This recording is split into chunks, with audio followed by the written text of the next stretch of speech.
Hi, everyone. Good morning. I hope some of you can join me today. Today, we are talking about saying no and asking for what you want. We're going to start talking about saying no first, because I think this is I was going to say easier of the two. You have probably been given a lot of opportunities for this. So in my program, in the Saying Goodbye to Burnout program, I put these two topics together, saying no and asking for what you want. And there's a very good reason for this. In my history, knowing that I wanted to be a healthcare professional, I've always been a person who is helpful. I'm the person that people know they could call me at 2 o'clock in the morning and I'll go pick them up. That's happened many times over the course of my life, right? Like if somebody needs to move, even people who I don't know that well, right? I'm like, hell yeah, right? Like let me go offer some help and some support. So over the course of my life, because those things always felt really good to do in the beginning, and it felt really fulfilling to me to be that person who could show up and be the support, I became a person who was kind of constantly being the helper, right? And because it felt so good in my history of helping people would continue to ask, right? They knew that I was the person that they could go to. They knew that I would say yes. They knew that I would pull through. And right, over time, tell me if this is true for you, over time, what ends up happening is we always say yes. We're all right. We always say yes, even when we don't really want to, even when there's something else that's kind of important to us going on, even when we're like super tired or exhausted or something else is going on, right? It becomes difficult to say no in those moments. Right? So that's one reason that we end up, and I'm just kind of looking at Facebook right now, making sure that everybody can get on. That's one reason that it becomes difficult to say no over time, right? Like kind of feels good to be that person that everyone can ask, right? It feels good to be that person that I'm always there for everyone, right? It's like part of my persona, part of my my personality, right? Like I'll be that person. She's dependable and she'll always show up for you. So tell me if this is like you, right? Put it in the comments below if you're watching on Facebook or YouTube. If you find yourself in a lot of relationships where it's one-sided, right? It's like you have some of those friends where they're always complaining about what's going on, or they're always asking you for things, and you kind of find that you're there for them, but there's rarely a moment when they're asking about you, either because they just don't ask, or they cut you off, or they start telling you about themselves when you start talking. Or sometimes, this happened with me quite a bit, is I was kind of uncomfortable being the one to get the help. And so I didn't bring up my issues. I didn't fill in the blanks when the other person was ready to listen to me. I just kind of like turned it back to them. Right. So this is a thing that I find very, very common amongst healthcare professionals, right? Helping people, because it's something that we love to do. It's something that drove us towards being in the healthcare field, right? We're really good at listening. We're really good at helping. We're really good at being there for other people. And it feels really good to do so. But then over time, we start to feel like it's like we have no choice but to continue to do so, right? Like almost like we're powerless to respond in any other way other than with a yes, I will help, right? So this is one of the major reasons that it's difficult to say no to things, right? When you are always the person to say yes and they call you and they almost expect you to come help because we've taught them that that's how we are, we've taught them that that's the kind of person we are, then it's really difficult to be like, oh, actually, no, I don't feel like it. The other reason, and this is really important, this is why I usually teach these two concepts together, is sometimes when we don't know what we want, we don't recognize that it should have been a no, right? So when we're not paying attention to ourselves, when we don't know what we want or need, when we're in such a habit of saying yes all the time, and somebody says, hey, can you take my shift? And we just go, fine, because we have no good excuse, right? There's no good excuse to say no. Like, guess I don't have anything going on, because we're not in tune with what we do want, right? Which is sometimes a night with the kids or a night by ourselves, right?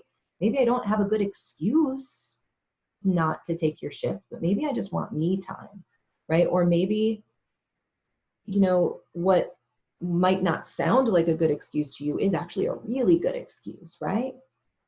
So there's two pieces to this, right? So one is figuring out, what is your history with saying yes, right? I think it's a really good idea to take a look back and kind of ask yourself, where did this start for me? What is my habit when it comes to responding to folks, right? Because if we're saying no, right, if we're talking about responding with a no, then somebody has asked something of us, right? Or they've hinted at something, or they're expecting something of us that we need to respond to. And sometimes it's a straight ask, right? Like, hey, will you take my shift on Saturday, right? Where it's like a very obvious yes or no answer. And sometimes, like, this is something that happened in my life. I was always making dinner, right? Like that, because I love it. I love to take care of other people. I don't love to cook as much anymore, right? But I used to love to cook. I used to love looking up recipes and kind of figuring out what's going to be delicious and how do I make this? And I think about it all day. And so I got into the habit of being the person to make dinner every single night.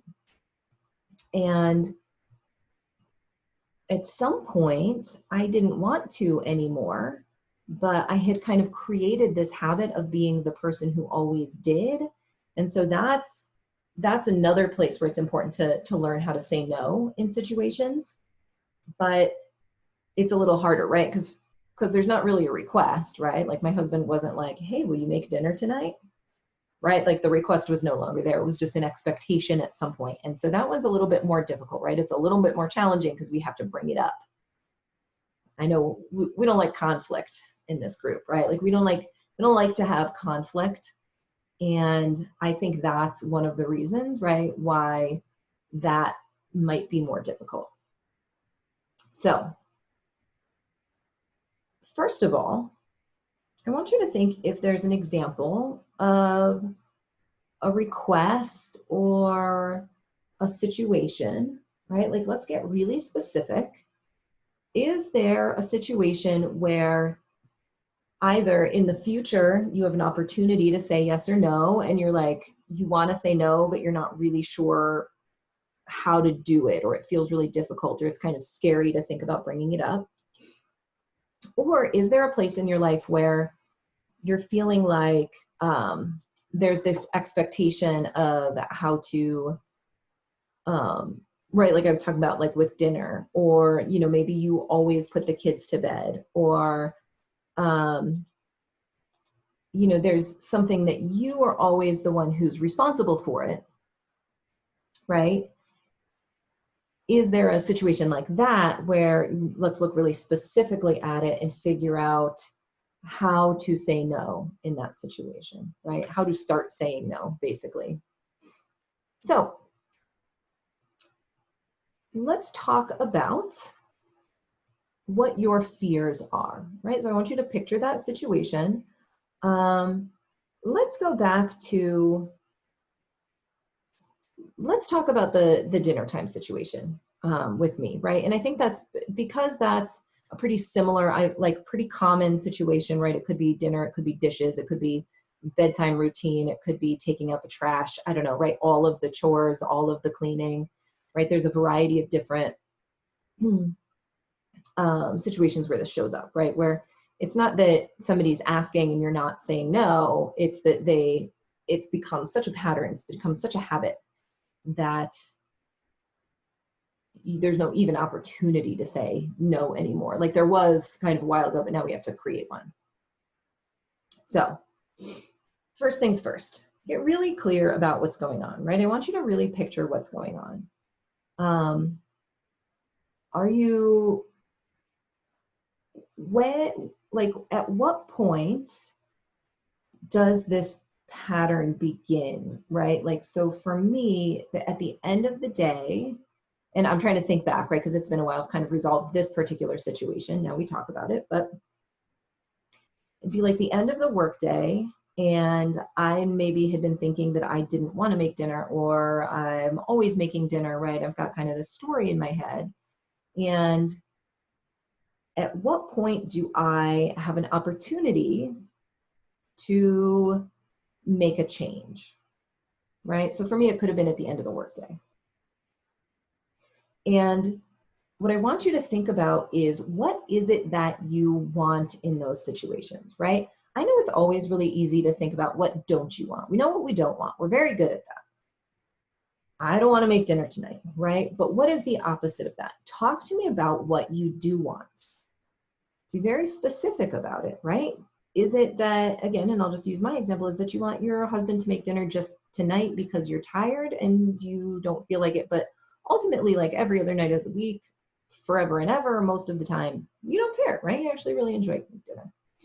Is it that you're kind of feeling like this job that you've taken on no longer feels good to you, and you want to have a conversation about changing up your routine, right? Like, hey, I not only don't want to cook tonight, but I feel like I'd like to not cook several nights a week. I would really prefer that you be in charge of dinner several nights a week, because I no longer want to do this. It used to feel good, but now it doesn't feel good anymore.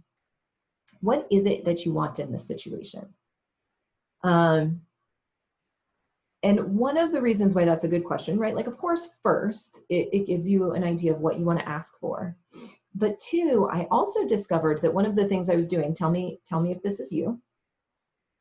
Not only did I want him to cook, right, mentally, until I really thought about this, I wanted him to cook, but I didn't want it to be like pizza. I didn't want it to be pizza rolls. I didn't want it to be macaroni and cheese.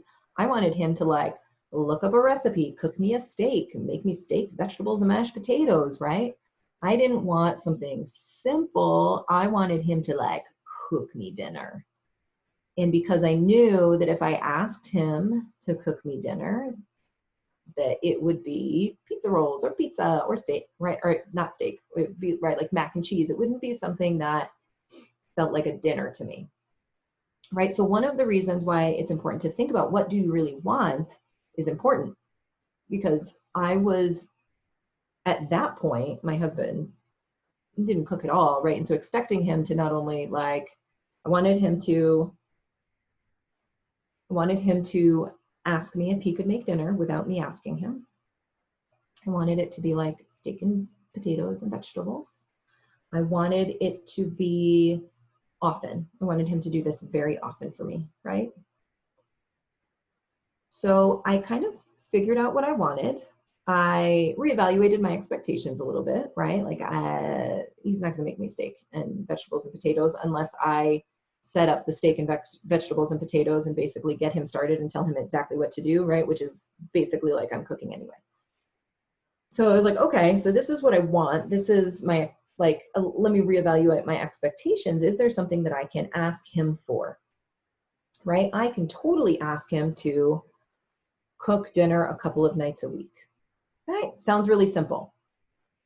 Now here's the part where it gets tricky.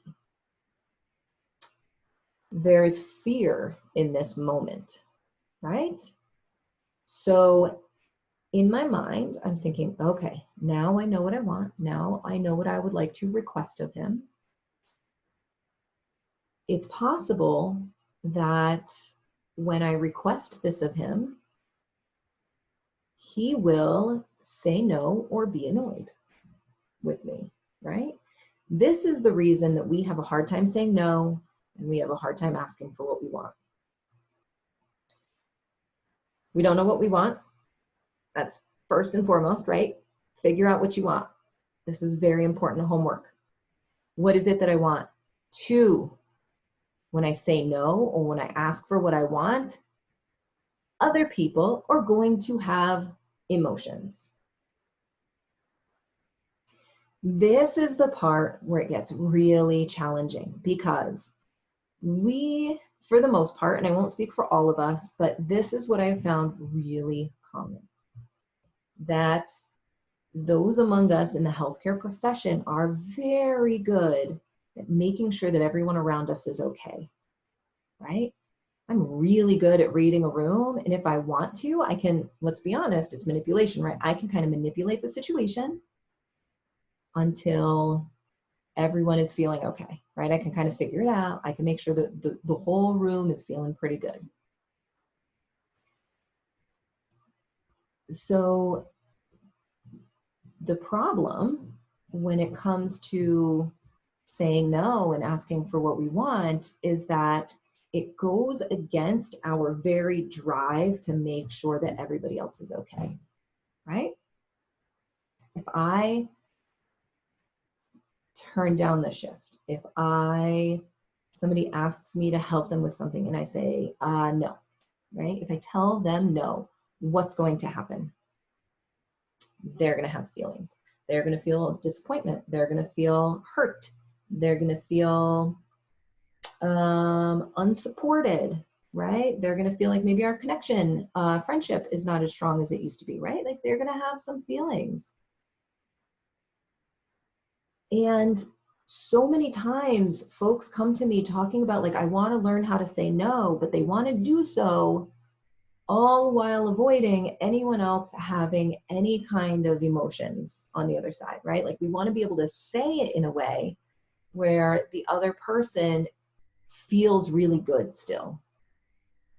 Now, is it possible to do that? Yeah, sometimes like we're really good at like wording things. This is why we make really good excuses instead of just saying like, no, I don't want to go hiking because I am sitting in my living room in my underwear and I don't really feel like getting up right now, right? Like I'm just kind of enjoying my alone time watching Netflix, right? We're like, oh, sorry, right? Like my grandfather just died and I like last minute, I gotta like prepare for the funeral and I gotta go buy flowers, right? And we make up these big extravagant excuses instead of just being like, oh, no thanks, I'm just kind of lounging and it feels really good to me right now, right? Why?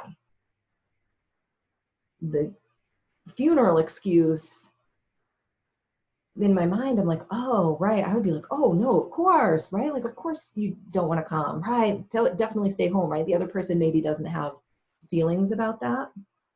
But if I tell them like, no, I would prefer to sit in my living room by myself watching Netflix instead of go hiking with you, they might have feelings about that. They might think that I don't care about them. They might think that there's something wrong with them. They might feel judged. They might feel whatever, right? They're going to have some feelings about that.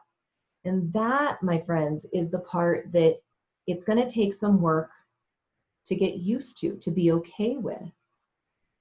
One of the main things that I teach everyone that I work with, all of my therapy clients, all of my coaching clients, is that we need to work on being responsible for our own emotional well-being, right? And sometimes, pretty often actually, taking care of our own emotional well-being has a reaction out there in the world where somebody else is not going to feel like happy, pleased. They're not going to be excited. They're not going to be super loving on us, right? They might experience a negative emotion.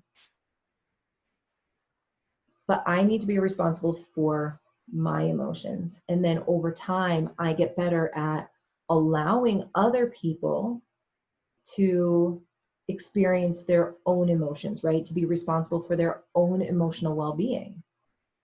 Part of this is the belief that having any painful emotions is somehow bad, right? Like if I'm feeling disappointment, like let's talk about disappointment. How many of you will do whatever it takes to avoid feeling either disappointment in a situation, disappointment in another human being, disappointment on yourself, right? Avoid having other people be disappointed in us, right? How far are you willing to go to avoid that particular emotion?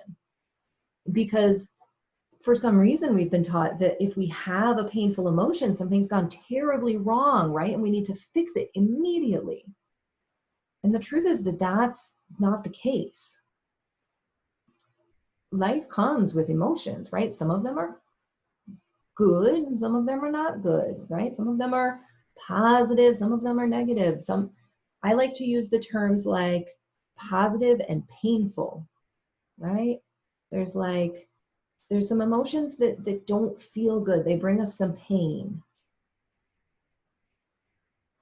And what I'd like for you to think about, is it possible for you to experience a painful emotion and be okay? Right?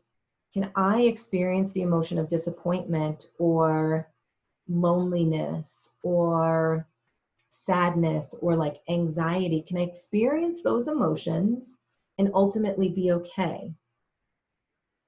Because logic states, if I can experience those emotions and be okay, they can experience those emotions and be okay, right? As long as we're believing that painful emotions mean something has gone wrong and we have to fix it, right? Think about that. If I say, no, I'm creating negative emotions in another person and I have to do everything possible to avoid that, right? No wonder it's so hard.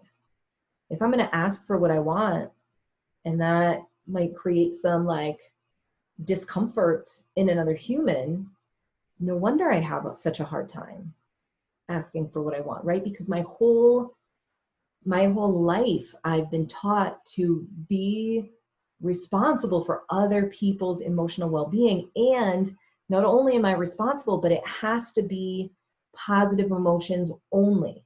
If there's sadness, if there's boredom, if there's discontent, if there's loneliness, if there's any of that, then it's my job to fix it for them. Right? That's kind of what I was taught. That's what I always believed, that it was my job to fix it. If my mom was upset or disappointed at me, then it was my job to fix it.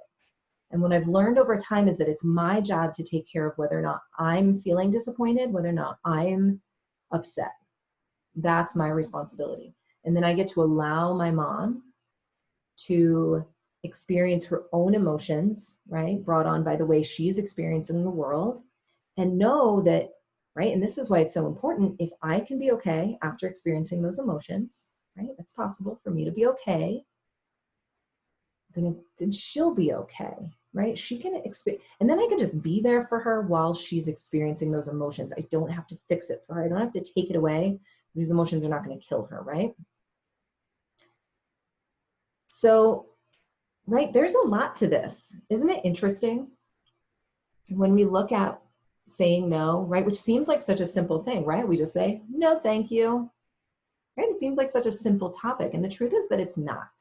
The truth is that it's very complicated, and it comes with some other skills that are really important to learn, right? So first of all, getting really clear on what you want. And even that, right? Let's just start here. All of those other things are so super important, but if you're not even at a place where you know what you want when somebody asks you, right? Like if you're the person still who people are like, what do you want for dinner? And you're like, I don't know, just choose, right? Always like, I don't know, just you do it for me. You make that decision, because I don't even really know what I want. I really don't care. I really, right? Because I'm so out of touch with what I actually want. So step one is figuring out, what do you like? What do you want? Do you have goals for the future that you want? Do you have foods that you want to eat? What do you as a human being want, right? Not just what do your kids want, how can I make that happen? Not just what does my husband want, how can I make that happen? But what do I want? So be really specific about that. And then after you figure out what you want, right? And I think honestly, for some of you, that's going to be some work, right? And if that's already hard for you, be kind to yourself, right? Like spend some time. I have a really great activity that I like to give to my clients, and I'm going to offer it to you.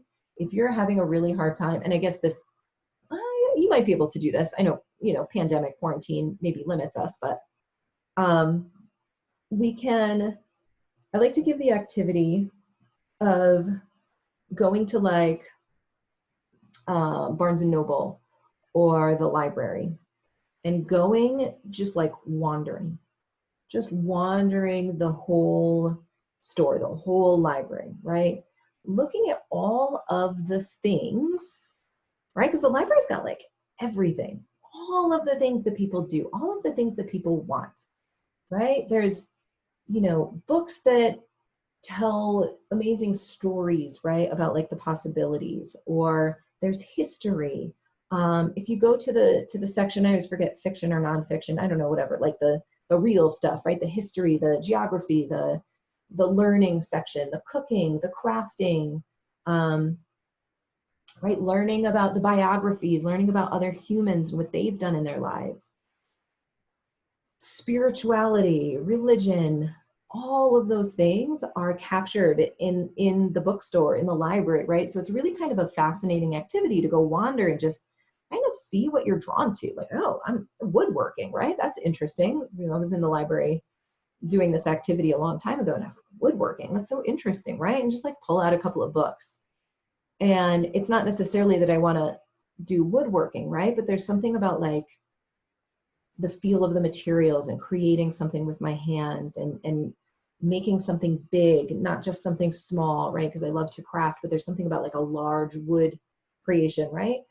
So kind of just wandering and figuring out, what do I want, paying attention to that, right? So if that's where you are, that's where you are. Take note, pay attention. What do I want? I can't ask for what I want if I don't know what it is. I can't say no to things if I don't know why I'm saying no to it, right? Why not just say yes if I don't know why I want to be home, right? I don't know why I don't feel happy saying yes, right? So let me figure out what I want. And then the next step, and this might be with a therapist, it might be with a coach, maybe you can do this work on your own, is really getting in touch with the fact that experiencing emotions, including painful ones, right, negative ones, is okay, right? This is a lot of work over time. And I think this is where a lot of you are going to be. What if my child feels disappointed? What if they're like super upset? What if my husband is frustrated? What if my boss is annoyed at me, right? Like, what if I think that I've like the emotion is coming at me? What if they're just disappointed in general, right? Are you the kind of person that feels like you have to fix it for them? Like I need to, like, painful emotions are not okay, and so I like need to change the situation. I need to manipulate it. I need to say the right thing. I need to do the right thing. I need to make it better, right? And if that's you, if you're constantly trying to make things better for that person, I want you to pay attention to, is it possible, right? We have to start with us. I think unless I know I can experience painful emotions and be okay, it's going to be very difficult to believe that other people could experience negative emotions and be okay, right? So can I pay really close attention to, what do emotions feel like in my body? And can I pay attention to it? Can I be, right? It's this question of, I'm feeling really bored, I'm feeling really uncomfortable, I'm feeling really like lonely. What does that feel like in my body? What happens if I just let it be? What happens if I just let this emotional experience kind of ride, right? Without eating chips to make it go away. Not that you can't eat chips, right? But like with the specific purpose of like distracting from the loneliness. Social media-ing my loneliness away, right? Coping strategies are great, right? It's good to call a friend, right? But it's like, oh, but what if I just take a moment to see if it's okay that I'm feeling lonely, and I don't need to like make it go away immediately? What if I could just have this experience and not freak out about it? So 2 steps, right? And I'll leave us there, because I think these are the very basic skills. And once you can figure these two things out, saying no actually becomes, I was going to say easier, not easier, but simpler, right? Like it makes much more sense. If somebody asks me on Saturday to do something for them, right? Like, can you take my 8-hour shift overnight on Saturday night? And I know what I want. I'm like, you know what? Sleep is really important to me. I know that when I don't have a good sleep schedule, I'm kind of useless. So I'd like to stay home and sleep. Or, my 8-year-old and I have planned a movie night Saturday night, right? I want to be with my 8-year-old. Or I've planned to order myself a pizza and have a glass of wine on Saturday night.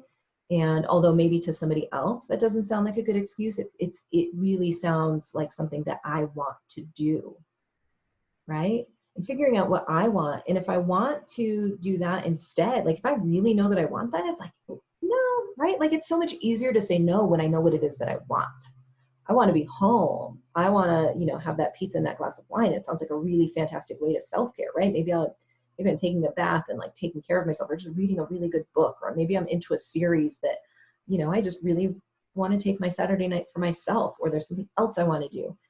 It makes it much easier to say no in the long run, because I know that that's what I want to do. Right. And then you can see that even if I know that this is what I really want, if I am so averse to other people experiencing negative emotions, that I'll say yes anyway, right, to avoid their disappointment. You can see why first I got to know what it is that I want. Then I have to be okay with them maybe feeling disappointment in the moment, right? But once I know that like it's just disappointment, they'll be okay, right? They'll feel a little disappointed, but then they'll like go ask somebody else, or maybe they'll have to work, and that's kind of a bummer, right? But it's not my shift, right? I don't have to take it on. And maybe, right? So maybe I say no. I'm like, oh, like they might feel some disappointment. I'm okay with that, right? I know what I want. They're going to be okay. And they might come back with something like, hey, like my grandfather died, like I have no other choice, right? They might have a good reason to ask you, but always check in. Like, oh, does that change what I want? Right? Does it change what I want? Does being there for that person in this situation change what I actually want? And sometimes it's a yes and sometimes it's a no, right? But making sure that you check in with yourself to find out, oh, like this seems like a big deal and they can't find anyone else. And in this situation, although I really want to stay home, I feel like helping my friend in this like extreme situation is a good idea. And then when I say yes, it feels good. And then I'm not full of resentment. I'm not full of like irritation and frustration at my friend because they asked me to take over their shift and I said yes even though I wanted to say no, right? I checked in with myself. What do I want? One option is this thing that I want. One option is to say yes to this thing that they've asked me to do. Right? And it's like, oh, no, thank you. Right? Like I've been planning this for a while and I just kind of want to like sit at home, and that's okay. You get to do that. You get to say yes. You get to say no. And once you start learning these two pieces of it, right? What do I want? Am I okay with other people having emotions? Am I okay with me having emotions? Am I okay with them having emotions? Right? Again, right? Like I might also feel a little guilty in the moment, right? In the beginning, like, oh, I should have said yes, right? But it's okay if I experience a little bit of guilt. It doesn't mean something's gone wrong.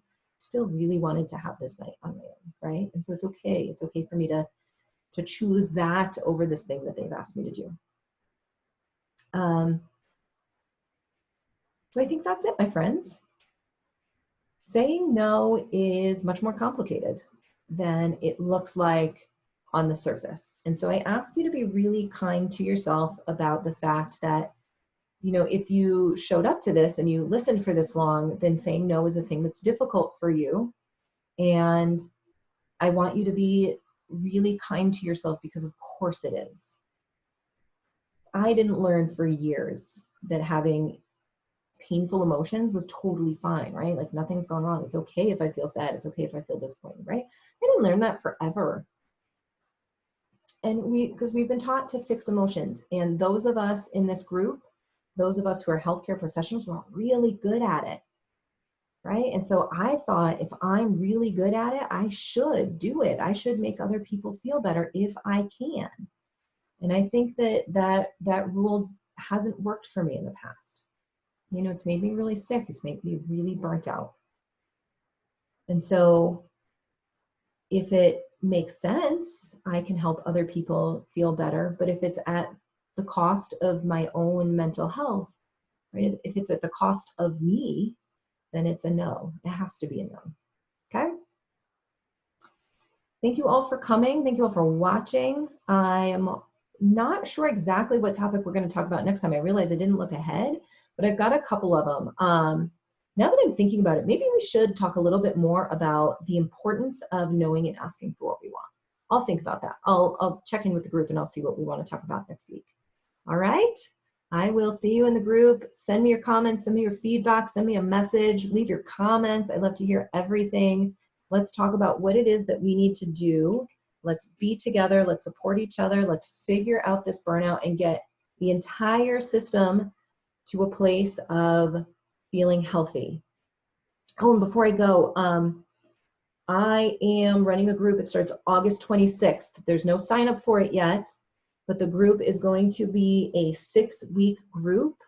And we are going to figure out for a small number of you how to get to the place where you are not just surviving this pandemic, right? But where you are thriving. I think a lot of us are feeling that, you know, that burnt out, in a rut. I don't know what's coming next. I feel out of control. I feel really irritable and resentful all the time. And I want to get you to a place where you are killing it, right? Where you are feeling passionate and purposeful and feeling amazing and mission driven, and like, you know that this pandemic is not the end of the world, right? Like, this is going to end and we're going to like take this time and we're going to soar through it. It's going to be amazing. So that group starts August 26th. If you are interested, definitely send me a message and I will put you on the waiting list. You'll be the first to know when enrollment opens up. Okay? I will see you in the group. Bye, everyone.